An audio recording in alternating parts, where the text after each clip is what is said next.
invitada y nos alborotó aquí a hablar de temas Óyeme, interesantes, sí, un poquito. de alimentación, de vida, de política, del tema judicial, porque es una periodista de esta casa, con una gran trayectoria y mucho por decir la mañana de hoy. Periodista, escritora, activista, una gran mujer. ¿Quién sabe de quién se trata? Me muero por saber. Miren esto. Por favor. Es un verdadero honor para Bravísimo darle la bienvenida a una mujer con letras mayúsculas, que lleva el periodismo judicial en sus venas y logró con su arduo trabajo ganarse un lugar como corresponsal de guerra, cuando este era un trabajo considerado solo para hombres. Gracias a ella, el periodismo de género empezó a incluirse en las agendas de los medios de comunicación colombiano. Alzó su voz ante el Tribunal Internacional, creó y sigue liderando la campaña No es hora de callar y nos ha representado en el mundo entero con esta bandera. Sin duda, su nombre es un referente de periodismo contundente, veraz, investigativo y con enfoque de género. Por eso hoy no solo la reconocemos como profesional, sino que también aplaudimos a la mujer. ¡Bravísimo para la gran Ginette Bedoya! ¡Bravísimo! Ginette, bienvenida, ¿cómo estás?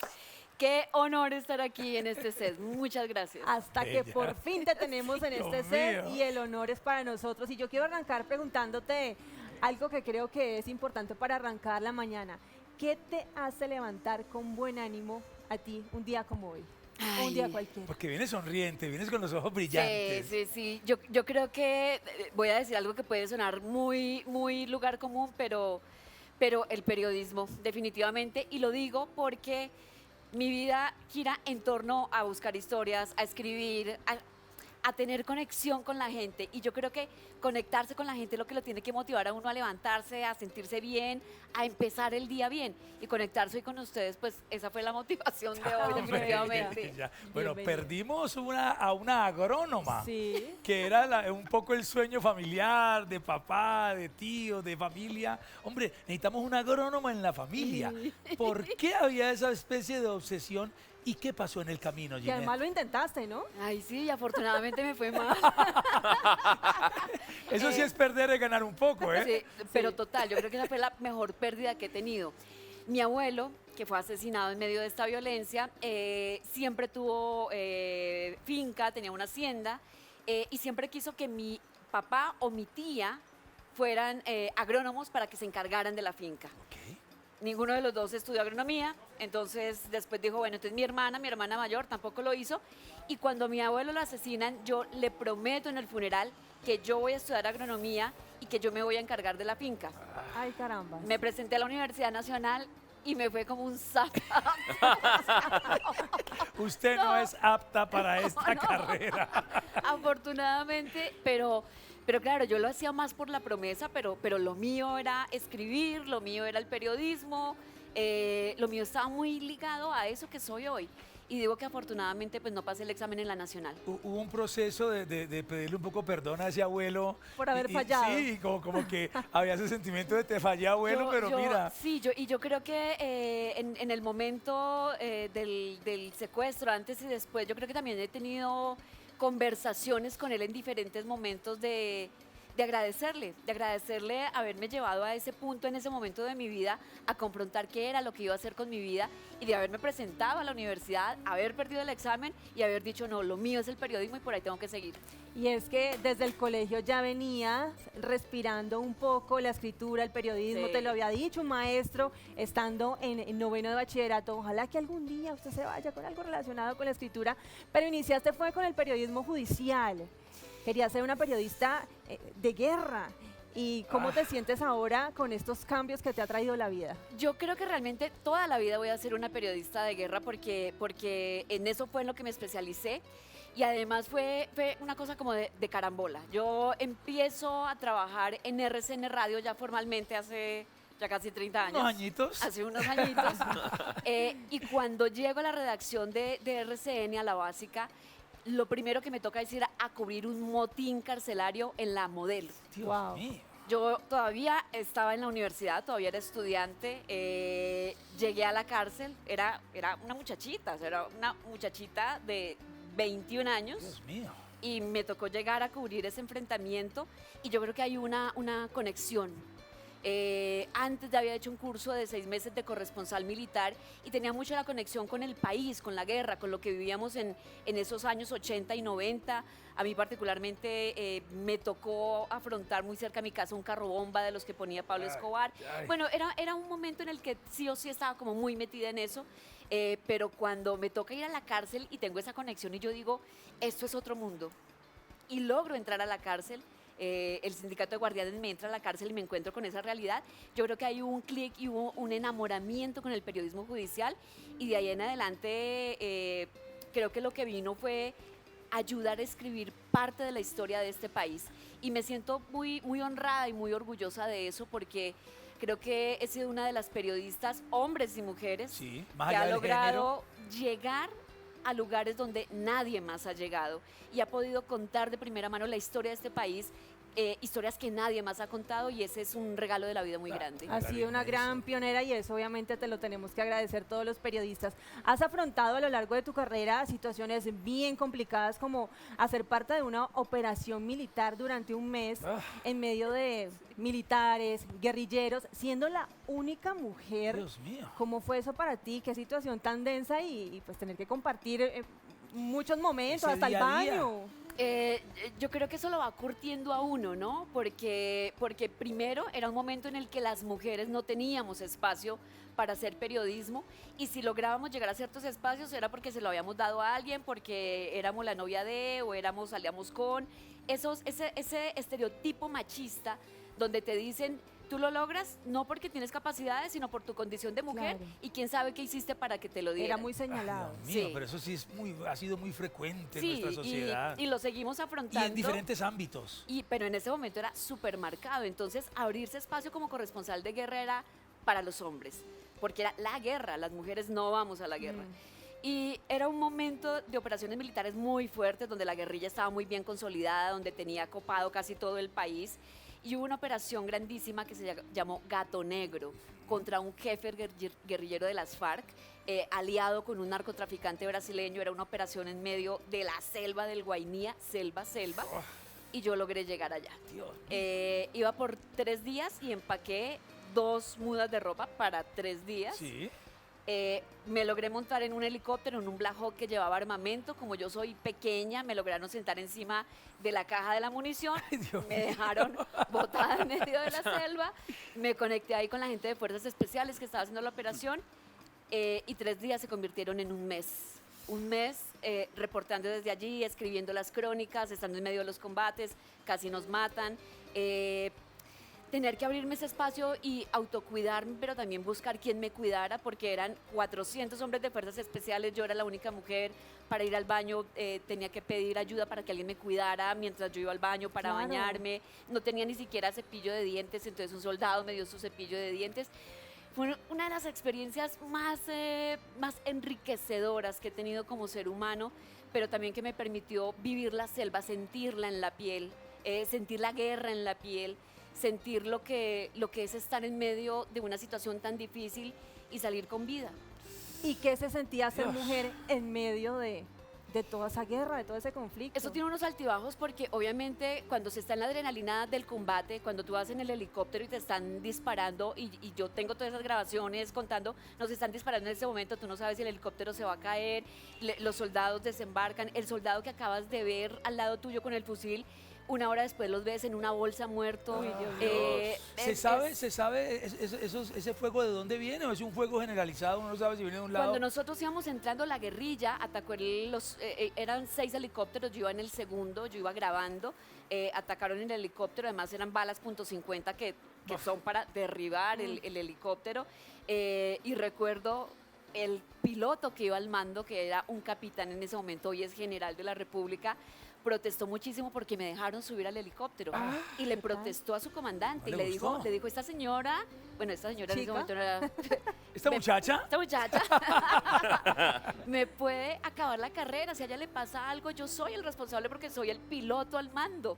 Y él estaba súper furioso y cuando nos empiezan a disparar, la imagen que tengo es él en el helicóptero, saca su chaleco, me lo bota y yo pues me lo pongo contra el pecho porque no tenía cómo más ponérmelo, y cuando ya pasa todo el combate y aterrizamos, él me dice, usted estuvo a un segundo de acabar con mi vida porque usted no es combatiente, usted es una periodista y es una civil, y si algo le pasa a usted, yo respondo por usted, entonces no sea irresponsable.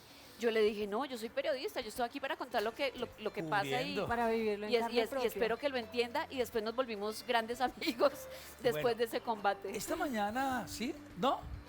Ah, bueno, que no, me dice George, porque él tenía una inquietud, pero ya lo manejó, no lo quiere hacer.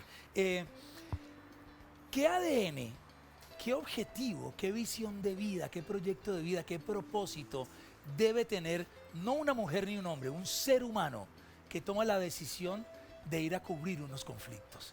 O sea, ¿cuál es eso qué hay en ese corazón? ¿Qué necesidad hay? Mucho antes de que pasaran cosas que pasaron en tu vida, Sí. que después cambiaron un poco el rumbo, pero Sí. esa chiquilla de 21 años, ¿qué tenía ya en el alma? ¿Qué necesidad había de meterse en ese lío con un propósito muy personal, Ginette? Sí. ¿Hombre o mujer, más allá del género? Sí, Marcelo, yo creo que vuelvo a ese punto de cuando tuve ese enamoramiento, como ese flechazo y esa conexión con el periodismo. Cuando uno se enamora de lo que hace, yo creo que eso es lo que lo lleva muchas veces a irresponsablemente no ponerle límites a las cosas. Y creo que era un momento tan... Bueno, hoy Colombia sigue siendo un momento lleno de muchas noticias, pero era un momento en el que la guerra era el día a día. Tú llegabas una semana a la redacción y podías estar un día, cada día en un combate. Hoy se tomaron un pueblo en Cundinamarca, mañana tienes que salir en un helicóptero a la selva, al otro día hay un carro bomba, entonces era la adrenalina de la guerra, la guerra, la guerra, y yo creo que las ganas de estar ahí contando de primera mano lo que estaba ocurriendo era lo que nos movía a hombres y mujeres que cubríamos la guerra en ese momento, y a mí me llevó, esta es una operación, es una de las tantas experiencias que tuve, pero a mí me llevó a estar en el límite. Me llevó muchas veces a no pensar en el reportero gráfico que me acompañaba, sino yo me meto, mejor dicho, me monto en la chalupa, que si nos dieron bala, hágale. Y cuando, Si muero haciendo lo que pues, amo. completamente. Muero en mi ley. Pero Su ley. cuando ya pasaba ese momento y yo decía, claro, es que yo no voy sola, yo voy con un reportero gráfico y él tiene familia y él Y él también querría, es él querría responsabilidad. ir. Claro, yo voy como jefe del equipo y yo le digo, nos metemos. Obviamente el camarógrafo y el fotógrafo dicen, bueno, listo, pues nos metemos, pero creo que fueron unos extremos donde hoy yo reflexiono mucho ya con más años encima sobre, bueno, yo lo volvería a hacer así, lo haría igual, me volvería a meter. Claro, a la Operación Gato Negro me metería 80.000 O le veces. preguntaría a ese reportero gráfico, ¿usted quiere ¿Usted ir? quiere ir? O sea, respeto su decisión. Un día un camarógrafo me dijo, no voy. Estábamos ya a punto de internarnos en la selva. Claro, mi reacción fue quitarle la cámara y le dije, claro, usted no es capaz, yo grabo. Y yo decía, qué irresponsable soy, Era válido. obvio, porque es que yo no puedo ser dueña de tu miedo. El miedo es tan individual y tan particular y tan respetable, pero es que el periodismo es, métase, haga, búsquela. Y es lo que le digo hoy a los periodistas de hoy en día. A los periodistas de hoy en día les falta sangre, necesitan calle, necesitan estar ahí, poder contar lo que están viendo, no lo que les cuentan en un boletín de prensa. Eso es interesante. Te hierve la sangre, Uy, no, transpiras me dieron periodismo. me dieron ganas de ser periodista. Todavía está a tiempo para que hagas Todavía ese está tipo de tiempo. periodismo. Soy un odontólogo prestado aquí. Y eres una mujer completamente hoy en día empoderada, fuerte, resiliente. ¿De dónde vienen todas esas cualidades, Ginette? ¿De quién? ¿Será de la mamita? Ay, mi madre ¿Mucho? hermosa. Mi madre que es. ¿Cómo se llama es ella? Perdón, el nombre supervaliente, completo. Luz Nelly. Luz Nelly. Que nos está viendo en este momento. Nos ve en este Saludo momento. para ella. Luz Nelly, te amo. Yo creo que el carácter lo forja cada ser humano dependiendo de cómo va viviendo su vida. No es que uno nazca con eso y ya le vengan el ADN y se lo metan en el paquete. Pero ¿cómo la veías tú a ella cuando eras niña? Mi mamá siempre ha sido una luchadora. Vivimos unas circunstancias muy, muy complejas antes de que pasara todo esto, porque mi papá y mi mamá llegaron desplazados a Bogotá, son desplazados de la violencia, formaron su hogar, los dos muy luchadores, sacaron nuestro hogar adelante. Nosotras somos mi papá, mi mamá, mi hermana y yo, pero ella siempre fue una guerrera y yo terminé mi carrera de periodismo por ella, porque mi papá se negó a pagarme mi carrera. Me dijo, Ay. los periodistas en este país no ganan plata, eso es una farsa, nadie llega a donde se puede Ah, llegar. Mira. Y mi mamá hizo todo el esfuerzo, montó un restaurante y con su restaurante pagó mi carrera. Siempre creyó en ti. Qué lindo Siempre. detalle, Ah. qué buen Sí, sí, momento. sí, sí. ¿Cómo le dices a Luz Nelly? No, mamita. ¿Mamita? Mamita. ¡Que entre la mamita! ¡Aquí está! Vente para acá, Luz Bienvenida. Nelly. ¿Qué es esto? Que tú eres Ay, tan no. familiar, tan bella. Te amo, mi amor, eres hermosa, eres Ay, una ¿qué es belleza. ¿Cómo estás, Luz Nelly? Bienvenida, tan un gusto. querida. Nos han contado además que eres muy fan de Bravísimo. Sí, Que y nos es que vemos uno mucho ve a los fines de Ginette, semana. No, me uno ve a Ginette y está Luz Nelly al lado. Ay, Eso- Marcelo, Bienvenida, mi Luz Nelly bella. ¿Cómo está? Bienvenida. Bien, gracias. Bien pegadito el micrófono acá. Acá. Bueno, ya Ginette contó. Ay, Ginette, no. tan bella. Es que hay una fusión de almas, hay una... Y un sentimiento de gratitud muy Ah, grande muy también grande. por todo lo que ella ha hecho por ti. Siempre ha estado. Gracias. Cita, Gracias. mira esa belleza. Son lágrimas de gratitud, Ginette, de decirle a tu mamá, Luz Nelly, gracias. Gracias es la palabra que nos nace ahora. Gracias a ustedes. Y gracias, Ciro. Tan bella. Bueno, contaba Ginette que armaste ese restaurante y dijiste a mi bebé, yo la saco adelante y yo le pago a esa carrera contra viento y marea, Luz Nelly. Sí, sí, sí, ¿Fue así tal fue. cual? Sí, exactamente igual. ¿Qué veías en Ginette y Sí. por qué decidiste respaldarla siempre? Porque ella desde muy chiquitita, ella fue periodista. Sí, que la veías haciendo de niña. Tenía más o menos 4 o 5 años y pues siempre he contado esto. Yo salía a hacer algo, cuando regresaba ella me entrevistaba ¿Y cómo eran esas ¿Cómo entrevistas? así? ¿Qué te preguntaba? con el monenillo. Con el molinillo del chocolate. Sí, sí, sí. Y te preguntaba, ¿cómo le fue? Y amarraba cabullas, Ah. cabullitas. Y eran los enchufes Los de enchufes ella. de ella eran las cabullas. Sí, y amarradas al monenillo, acá bien agarradas. Tan bella. Y me entrevistaba. Un día fue un susto, pero gracias a Dios no pasó nada. Siempre ha estado en peligro. Había amarrado la cabulla de unas puntillas y las metió al enchufe. No hagan esto en casa, ¿eh? Dios mío. No se hace. Pues menos mal la cabulla no es conductora de electricidad. Menos mal la cabulla frenó ese choque. Y desde ahí tú dijiste, mi hija tiene Sí, potencial. pero una gran pues yo periodista. tampoco, porque no soy como que yo piense algo y esto se tiene que hacer y eso. No, yo llevé las cosas así como normal, como de locuras de Como es ella. un juego. Sí, sí. Bella, bueno. Colocaba todos los muñecos, los muñecos en fila y hacía con las almohadas hacia las escaleras. Era el público de ella. Ay, qué belleza. No, lo que era una diseñadora industrial. Ella armó un set.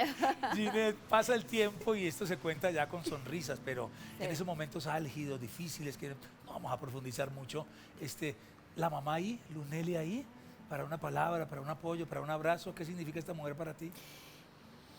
Marcelo, ella, esa es la mitad de mi vida, o sea, ella lo es todo y yo creo que yo he seguido perseverando y me he enfrentado a todos esos monstruos que ustedes conocen porque creo que ella me ha dado esa fuerza para decir, hay que seguir. Cuando pasó toda esta tragedia y todo este drama, nosotras quedamos muy, muy solas. Realmente la gente cree que cuando pasan cosas de esta magnitud uno siempre está muy bien rodeado y en mi caso hubo una soledad absoluta y quedamos las dos completamente solas, al punto que hay algo de lo que yo nunca hablo y lo menciono y es que hasta mi propia familia yo la perdí.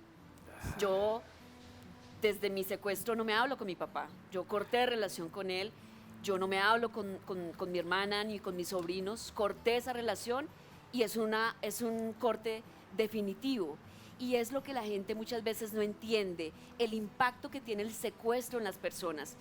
Tú hablas con cualquier persona que haya estado secuestrada o con los militares, los policías, los políticos, personas secuestradas y el secuestro les afectó completamente su vida y les dañó su núcleo familiar, y yo no fui la excepción, lamentablemente.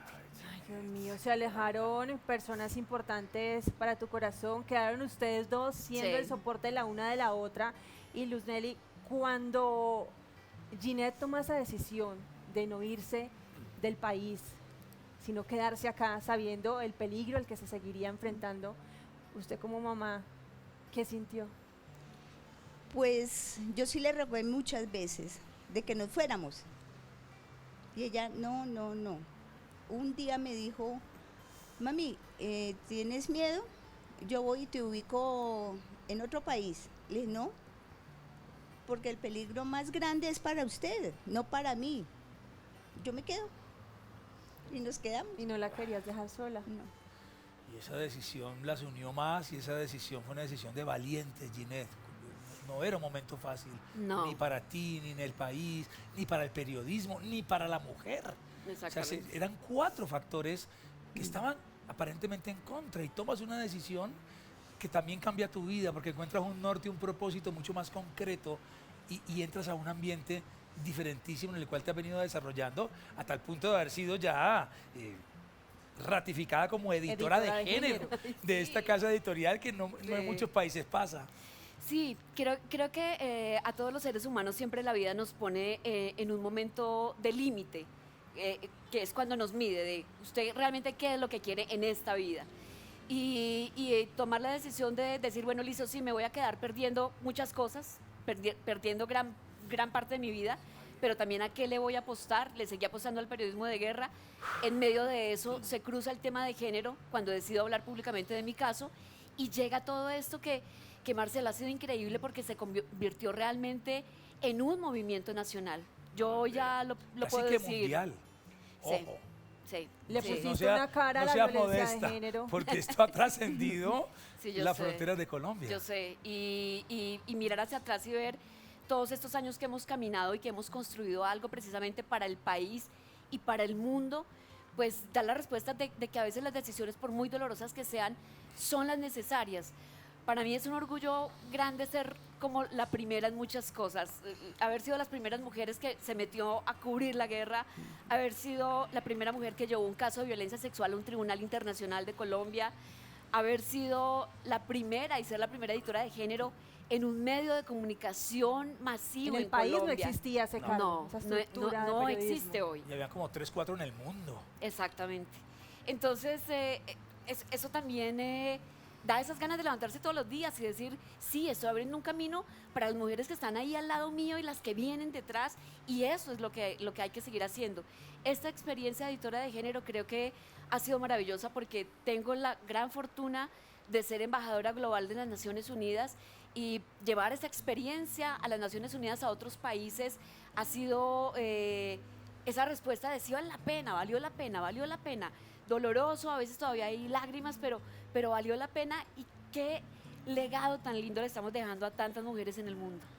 Hablemos un poquito de esa Ginette más grandecita, cuando ya empezaba a irse a cubrir esas cosas que eran riesgosas, mamá quedaba en casa, me imagino yo con el Claro, corazón en la mano. Porque una cosa Sí. era decir, ella va a ser comunicadora, periodista, pero cuando dice a mí me gusta es Ah, el periodismo de guerra. cubrir el conflicto. ¿Cómo latió ese corazoncito? ¿Cómo tuyo, vive Luz una mamá de una Nelly? periodista de guerra al día a día? Ay, carambas. Luz Nelly.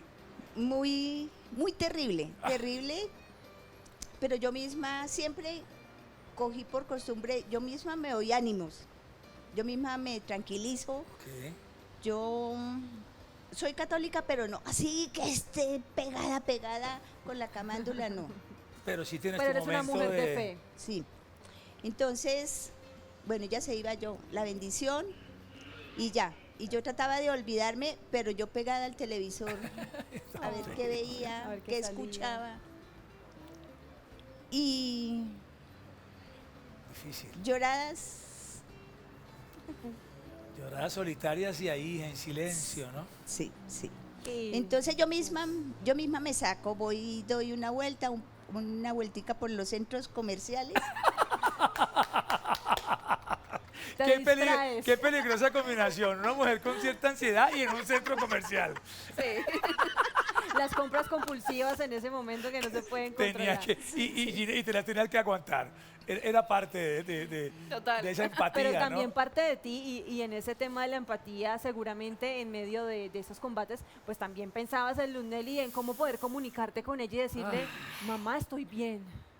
Yo creo que hay un problema cuando uno ya está metido en la guerra y es que tiene que tener la cabeza Concentrada. en la guerra, en lo que está haciendo.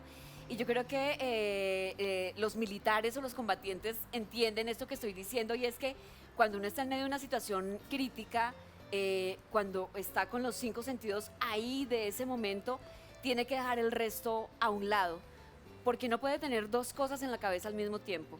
Si tú estás cubriendo un combate, tienes que mirar cuál es la crónica que voy a escribir, qué es lo que está pasando, cómo me voy a proteger. Si voy en un helicóptero y le disparan y el helicóptero se cae, ¿qué voy a hacer? Ay, O Dios. si voy por carretera y de pronto nos emboscan, ¿qué es lo que voy a hacer? O si me encuentro con la guerrilla, o si estoy en un campamento de las FARC.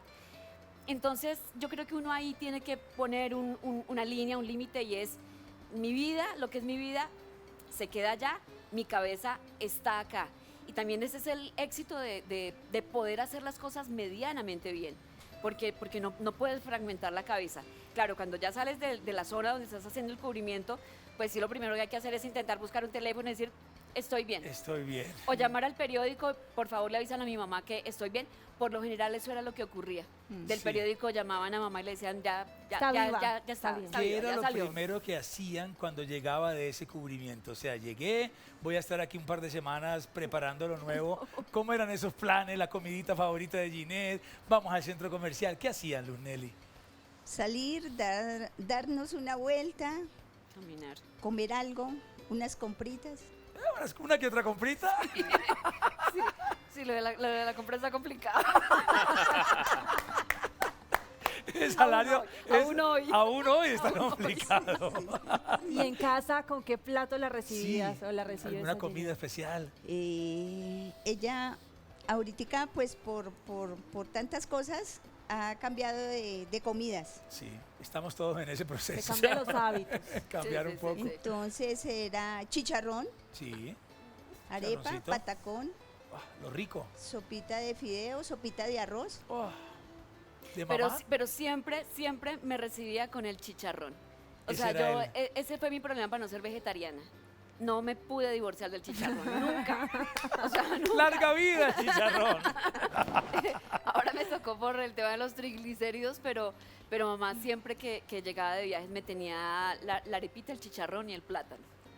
Yo voy con una anécdota que tiene George Pinzón, porque my God. pasó algo en estos días que como que encendió unas alarmas, hubo una polémica. ¿Qué fue lo que pasó, George Pinzón? Desde esta mañana andas con esa inquietud. Pues es pasó? que fue polémica porque esta semana pues se dio a conocer la triste historia, pues lo de la guerra en Ucrania, lo de Héctor Abad y en compañía de Sergio Jaramillo, que obviamente le pidieron reclamo a la embajada, pues a la gente de Rusia, y la respuesta fue, ¿para qué se meten a sitios donde hay guerra? ¿Cómo lo vemos? Sale eso. Así que ¿por qué tienen que ir a comer allá? Absurdo, completamente absurdo. Creo que en las guerras y a la luz del derecho internacional humanitario hay unas normas muy bien establecidas, y es que los lugares donde hay civiles tienen que estar resguardados. Y un restaurante es un lugar civil. Que si fue a comer el señor que tenía 3 estrellas y es militar, o si fue, eso es algo circunstancial. Pero un restaurante, un lugar donde la gente se alimenta, es un lugar de civiles y tiene que estar respetado por el derecho internacional humanitario. Así que no hay ningún tipo de excusa para ese pronunciamiento de Rusia, de la embajada de Rusia frente a ese tema. Y en eso yo sí soy muy clara. Al pan y al vino Sí, vino. estamos hablando de derecho internacional humanitario. Punto. Nada Así que de más que agregar. sencillo, decir. así Sí. de simple. Hace poquito llegaste de un evento internacional muy importante y dejaste un mensaje de reflexión, y aquí tenemos una parte. Atención.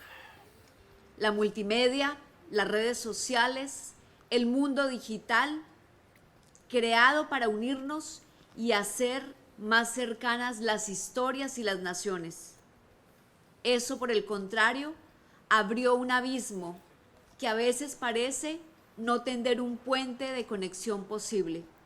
Y como siempre, las mujeres y las comunidades minoritarias y marginadas son las que reciben el golpe más fuerte de la invisibilización o el acoso. Creíamos que la digitalización de los medios de comunicación iba a permitir llegar con noticias y con la realidad al mundo y a millones de personas. Pero hoy esos medios de comunicación tuvieron que cerrar sus contenidos y cobrar por ellos para poder subsistir, lo que aisló aún más a quienes han estado relegados, porque las prioridades económicas dejan siempre en el último plano a la información. Esto fue un discurso muy importante ante la ONU. ¿Por qué debemos poner foco o preocuparnos por la digitalización de los medios, Ginés? Nosotros estamos en un mundo cambiante, con nuevas formas de comunicar, donde necesitamos conocer los procesos positivos de cada uno de los lugares del mundo para saber qué de bueno sacamos de eso y poder seguir avanzando como sociedades. Pero la digitalización, cuando se creía que nos iba a conectar precisamente, que yo iba a poder saber cómo eran los procesos de las mujeres en África para poder aplicarlos en el Pacífico colombiano, lo que hizo fue marginarnos, porque es muy poca la gente que realmente puede acceder a esos contenidos o a esas formas de conectarse. Es increíble cómo en una escuela o en La Guajira o en Uganda pasa exactamente lo mismo. No hay una antena de comunicación donde las niñas puedan sentarse y buscar en YouTube un tutorial de cómo poder ir a la escuela sin tener que comprar una toalla higiénica, porque básicamente no hay plata para elementos básicos de higiene. Entonces, por lo menos poder compartir esas experiencias. Eso no existe. Ellas no tienen una tableta, no hay un computador, no hay una antena de comunicación. Increíble en pleno siglo XXI. Y además, esa igualdad cuando de decíamos que acceso. la digitalización iba a unir al mundo, lo que hace es abrir unos abismos muy grandes, y ese fue mi llamado en las Naciones Unidas, porque tenemos una gran cantidad de niñas, millones de niñas a nivel mundial que no tienen acceso a la digitalización y que eso las está vulnerando todavía más. Ok, Luz Nelly, ¿eres consciente de que esta niña soñadora que le ponía cabulla y conectaba El bolillo. y que hacía entrevistas con el molinillo, ya es un referente a nivel mundial? Ya la ONU llama la atención, ya la llaman de Japón, venga, queremos que replique en nuestro país esa experiencia. ¿Hay una conciencia o para Luz Nelly sigue siendo la niña soñadora y no esta figura relevante importante en el mundo? Sí, sí. Yo no soy como creída, como, ay no, mi hija, no. Yo misma me lleno de alegría, me siento feliz y ya, yo calladita, yo sola me doy misma los aplausos, todo, con muy pocas personas porque, bueno, por seguridad, por todo, yo no cuento, está allí, está acá, no. Pero lo vives ahí en tu intimidad y sonríes solita y lloras de alegría. Hablo de con ver. los gatos. Ah, bueno, los gatos saben toda la verdad. Hay que traer a los gatos, entonces. Pues esto queríamos resaltarlo hoy, Ginés, de esta relación. Gracias. Porque no se da por sentado. La mamá es la mamá y a veces la mamá no está. Pero en este caso sí hay un ejemplo de unión, de apoyo, de fraternidad y de celebrar en un esquema también de seguridad complejo esos triunfos de la hija internacionales ahí, solita, en soledad y con esas lágrimas de alegría. Tenemos que hablar de no es hora de callar.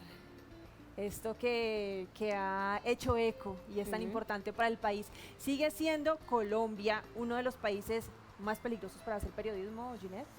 Indudablemente, estamos desafortunadamente en ese ranking de los 10 países en este momento más complejos con acoso, con amenaza, con hostigamiento para ejercer el periodismo y paralelamente entre los 10 países donde más se vulneran los derechos de las mujeres. Entonces, fíjense también cómo esto, que son dos de los temas que yo manejo, nos llevan al mismo punto, ¿no? Cómo tenemos unas brechas tan difíciles para poder llenar, pero también unas dificultades que nos siguen poniendo a nivel internacional, no dentro de lo que hacemos positivamente, sino de lo que estamos haciendo mal. Ok, nos concentramos ahí. Pues ¿Qué hace una editora de género? Porque es importante para el periodismo en Colombia que por primera vez una casa editorial de 112 años de historia, como el tiempo Casa Editorial, al fin tome esta decisión de copiar ciertos modelos en España y otros países y darte esa responsabilidad, esa primera bandera que sigue siendo pionera, sigue abriendo camino? ¿De qué se trata este tema? Expliquémoslo bien clarito para que los televidentes entiendan de qué se trata, Ginette. Y lo voy a volver a enlazar con No es hora de callar. No es hora de callar es una campaña que nace en el año 2009, cuando yo hablo públicamente de lo que me ocurrió, cuando hablo específicamente del tema de la violación.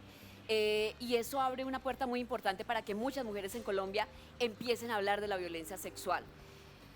Hasta ese momento nadie había dado la cara, porque es muy difícil salir ante un medio de comunicación o frente a un grupo de personas y decir, sí, yo fui abusada. Y en ese momento era un tabú, no se podía mencionar.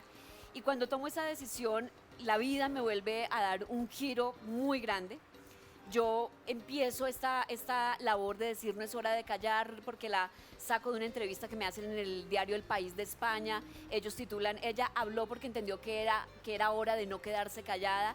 Cuando llego a Colombia yo digo, esto lo va a convertir como en un mantra, ¿sí? Y fue realmente un mantra, no me voy a callar, no me voy a callar, no me voy a callar. Empiezo a convertirlo en manillas, en pulseras, en cositas que iba regalando a la gente, ¿no? Exactamente. Exactamente. Muy necesario, además. Eso fue lo que ocurrió y empecé aquí en la redacción, empecé en la redacción del Tiempo y se lo empecé a distribuir a mis colegas periodistas. Y de ahí unos amigos del PNUD de Naciones Unidas me dijeron, oye, ¿por qué no haces eso en otras redacciones? Y eso empezó a tomar forma. Y yo, algo que creía que era para mí, o sea, que era como lo que yo todos los días me repetía, se fue convirtiendo en algo que empezó a llenar un espacio que no había. Y era crear una campaña que dijera, oiga, tenemos que hablar de las violencias de género. Y tenemos que hacerlo desde el periodismo porque tenemos ese poder en la mano, somos los medios de comunicación. Esto es la Casa Editorial El Tiempo, el medio de comunicación más grande del país. Y Roberto Pombo, que era el director, me dijo, ¿qué quieres hacer con eso? Y yo le dije, empecemos a hacer cosas grandes. Me dijo, ¿qué? Le dije, ¿por qué no hacemos un concierto? Y él, bueno, arranquemos Ok. sencillito. Y Ginette. yo tengo que decir que yo a Roberto lo amo, él es mi papá, mi amigo, mi maestro, pero es mi alcahuete. Me dijo, bueno, ¿qué quiere montar? Le dije, ¿por qué no nos hacemos una gala? Traigamos a sobrevivientes, yo me hago los contactos. Me hablé con Juanes y le dije, oye, mira, hay que empezar a hablar de violencia sexual. Hay que decirle a la gente que eso le pasa no solamente a las mujeres en medio de la guerra, sino en la oficina, en el trabajo, en la calle. Y empecé a sumar gente que iba conociendo mi historia, entonces se fue sumando Juanes, Santiago Cruz, Diego Torres, bueno, una cantidad de artistas y nos lanzamos al concierto. Efectivamente, llenamos un teatro y eso lo volví una costumbre cada 25 de mayo, que fue el día de mi secuestro. Y No es hora de callar se convirtió no solamente en una campaña, sino en un mecanismo para capacitar a la gente, para generar conciencia, para hacer eventos donde habláramos de que a las mujeres las maltrataban, pero también para darle la oportunidad al periodismo de que se reivindicara a través de lo que hace con temas como la violencia de género, y de ahí nació la editora de género. Y No es hora de callar, no solamente se convirtió en un mantra muy poderoso, sino también un vehículo para que muchas mujeres se llenen de fuerza, se Sí. llenen de poder y alce la voz, y a través de las redes sociales Cuenten sus tan historias. polémicas, Así también es. cuenten sus historias. Sí, eso Te es buscan verdad. mucho, Ah. te piden ayuda para denunciar tantos casos de violencia que se siguen viendo. Sí, y eso duele mucho porque ahí es donde tienes realmente la radiografía de lo que ocurre con las violencias de género en Colombia. Cuando inició la campaña, claro, el día que yo hablé públicamente, ese día colapsó el periódico, colapsó el call center, colapsó la parte física como tal, porque llegaron muchas mujeres, fue una cosa impresionante, la cantidad de mujeres que llegaron a decir, quiero contar mi historia. Wow. Después eso tratamos como de encauzarlo, de manejarlo. Hoy es impresionante porque hemos logrado con la campaña capacitar a mujeres en todo el país. Entonces hoy ya no es solamente Ginette Bedoya, son mujeres sobrevivientes que en los Montes de María, en el Putumayo, en Caquetá, van con las banderas de No es hora de callar, hacen proceso, ayudan a otras mujeres. Y esto ya es algo, como le decía Marcelo, que ya pasó los límites. Hoy no es hora de callar, está en una sentencia de la Corte Interamericana. La Corte le ha ordenado a Colombia que se cree el centro, no es hora de callar a nivel nacional. Increíble. Entonces fíjate, lo que nació en una pulsera, hoy es algo que ya es política de Estado en Colombia. Qué interesante. Imparable. Qué Y, bueno. y ese es el camino. Ese ahí, es el ahí camino. vamos. Bueno, 4 dinámicas en una para rematar esta charla. Uy, Dios. La primera, Luz Nelly, una palabra para Ginette, lo que te nazca del corazón decirle en este momento a los ojos. Ahí tienes a tu hija al lado, por favor. Que ella sabe que siempre cuenta conmigo, así esté yo mal, esté donde sea. Ella sabe que ahí estoy para ella hasta el día que mi Dios se acuerde de mí. Ella lo sabe. Ginette, No, eres mi vida, mami. Gracias. Eres mi vida, pero además te quiero decir una cosa y le agradezco mucho a Bravísimo esto. Esta mujer que ustedes están viendo hoy acá es la cara de miles y miles de mujeres, de mamás, que todos los días dan todo para que sus hijos y sus hijas salgan a cumplir con sus labores, vayan a su trabajo, para que cuando lleguen mal tengan un pecho donde recostarse, para que sientan que nunca nadie, por más que les falle, van a estar solos. Siempre nos puede fallar todo en la vida, pero una mamá nunca. Y esta mamá es la cara de esas millones de mamás que nos están viendo en la tele. bella. Tercera parte de esta dinámica y para esta parte me pongo de pie. Nos Porque esta ponemos todos de invitación, pie. todos nos ponemos de pie. Esta invitación no es casual, Ginette. Hoy queremos reconocer a una mujer con letras mayúsculas, a una soñadora que desde muy pequeñita sabía su norte exacto, que la vida le fue poniendo cosas, momentos que fueron puliendo ese propósito y que hoy tiene un norte definido y llama la atención en el mundo entero. Eres orgullosamente nuestra, perteneces a esta casa y eres una representante de la mujer, de la periodista, de la hija, de la compañera y de un ser humano que a pesar que no tenemos una relación muy estrecha, siempre cuando nos vemos hay una mirada transparente, hay una mirada bonita al lado de tu mamá y eso habla de ese ser humano íntegro que habita en ese corazón gigante. Y cuarto elemento, Moni Por aquí Molano. lo tengo. Gracias por ser esa mujer capaz, valiente, resiliente y gracias también por buscar justicia por las mujeres y por la prensa. Y aquí tenemos esta placa para entregártela. Es un honor para Bravísimo exaltar la labor de una de las más grandes periodistas que tiene el país. Y por qué no el mundo entero. Una mujer cuya esencia es el periodismo judicial, se especializó en corresponsalía de guerra y terminó convirtiéndose en la primera mujer en hablar públicamente de la violencia contra nosotras las mujeres.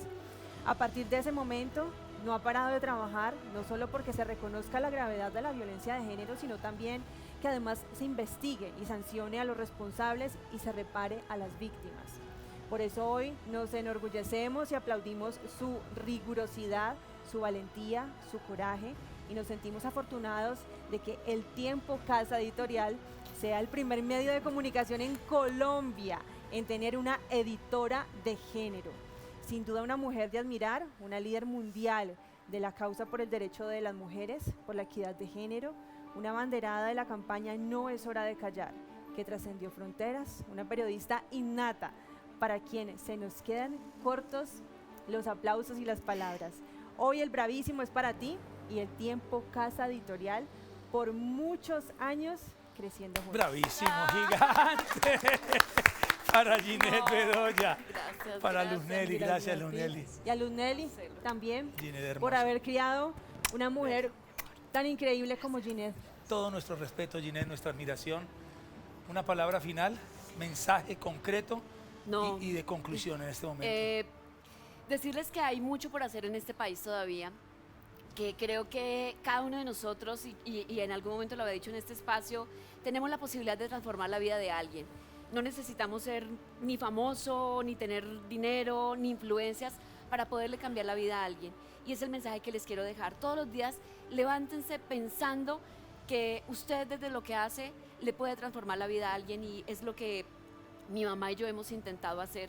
Así que gracias y si en algún momento yo tomo la decisión de dejar por un tiempo el periodismo y decidir entender que hay otra forma de poder seguir impulsando a las mujeres de este país, que lo entiendan y que lo voy a hacer con todo el amor. Gracias. Ahí está, es bravísimo. Para Ginette, Ginette bravísimo. Bedoya, para Luz Nelly, hay cobijita, hay Eso es lo pocillito, mejor. esa es la mejor parte. Y hay un Eso es lo bravísimo mejor. de respeto y de gratitud y de amor La rosadita para Ginette Bedoya y su mamá Luz Nelly.